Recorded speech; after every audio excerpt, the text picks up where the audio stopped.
عزیزان ملت اسلامیہ،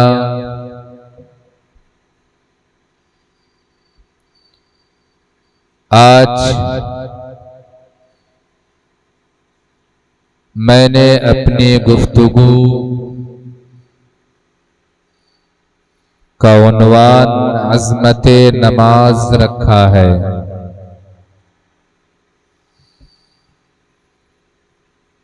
چونکہ سردی کا موسم دھیرے دھیرے آ رہا ہے اور اس موسم میں اکثر لوگ نماز کے تعلق سے کوتاہی کرتے ہوئے نظر آتے ہیں، اور اللہ تبارک و تعالی نے انسان کی فطرت کچھ یوں بنائی ہے، فرمایا ہے وَذَكِّرْ فَإِنَّ الذِّكْرَى تَنفَعُ الْمُؤْمِنِينَ، مومنوں کو نصیحت کیا کرو کیونکہ نصیحتیں مومنوں کو نفع دیتی ہیں۔ اسی مناسبت سے آج میں نے یہ آیت کریمہ پڑھی جس میں اللہ رب العزت ارشاد فرماتا ہے، اے ایمان والو لا تلہکم اموالکم ولا اولادکم عن ذکر اللہ، تمہارے اموال، تمہاری مال و دولت اور تمہارے اولاد تمہیں اللہ کے ذکر سے غافل نہ کریں۔ اللہ رب العزت نے اس آیت کریمہ میں ہماری رہنمائی فرمائی کہ مال و دولت کا حصول،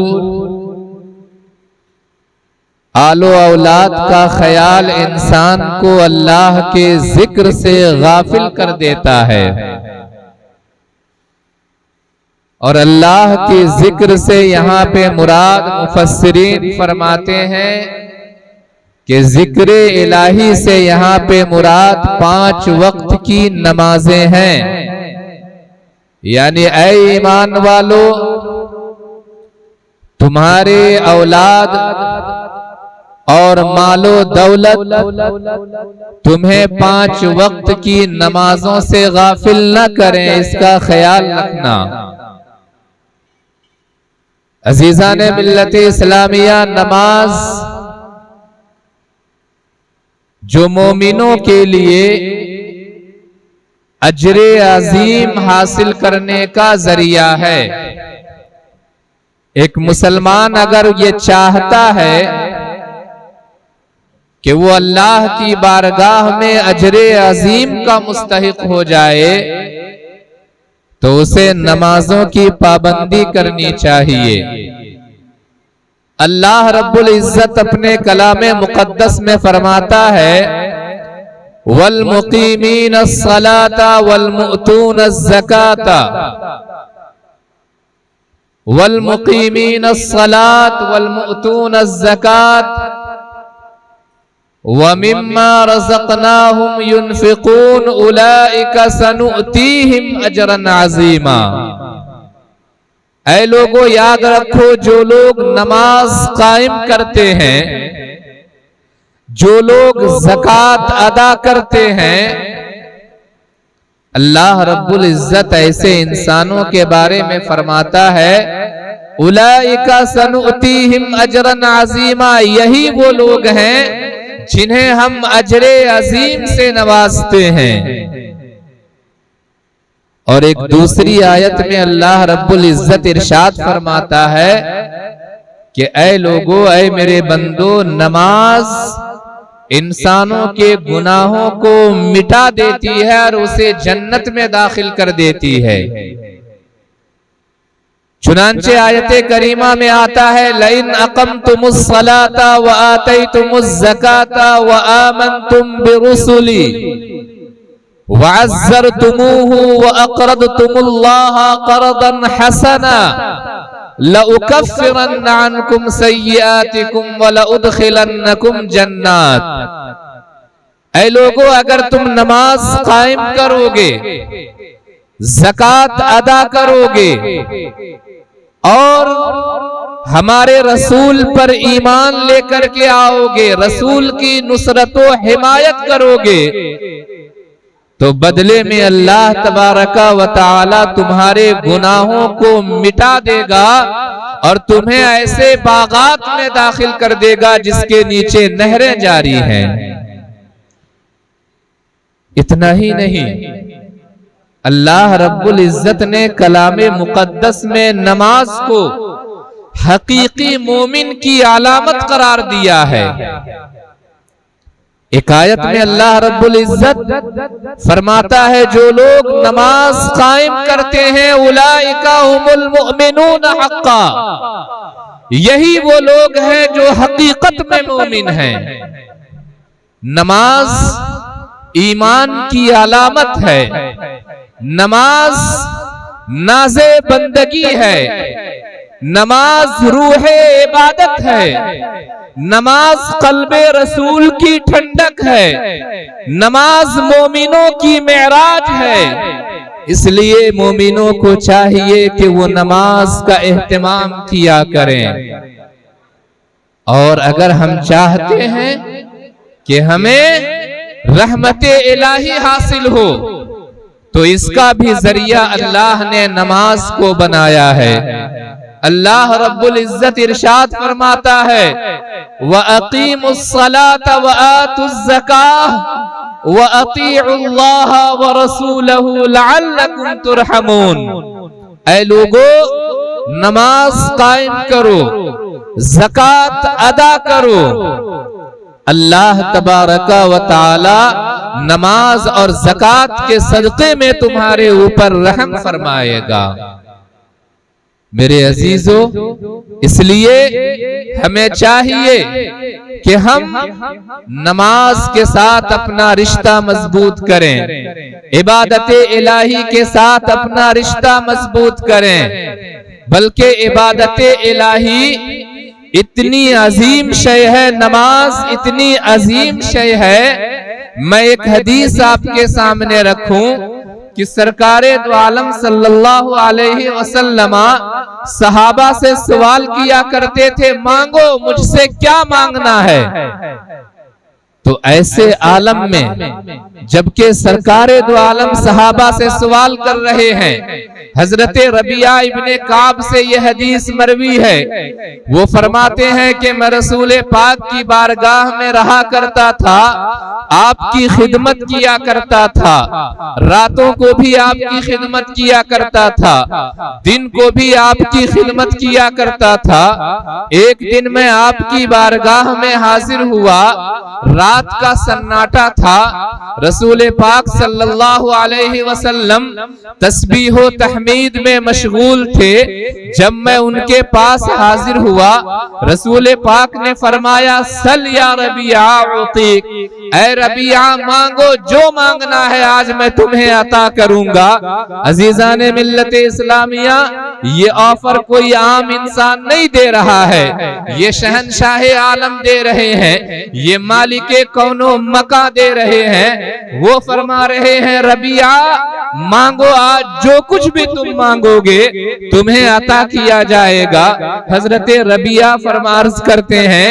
یا رسول اللہ مجھے کچھ مہلت دیجئے تاکہ میں سوچ لوں کہ میں آپ سے کیا مانگ سکتا ہوں، مجھے کیا مانگنا چاہیے۔ حضرت ربیعہ فرماتے ہیں ابھی میں سوچ رہا تھا کہ کیا مانگوں رسول اللہ سے، بڑا حسین موقع ہے، آقا نے ایک عمدہ موقع عنایت فرمایا ہے،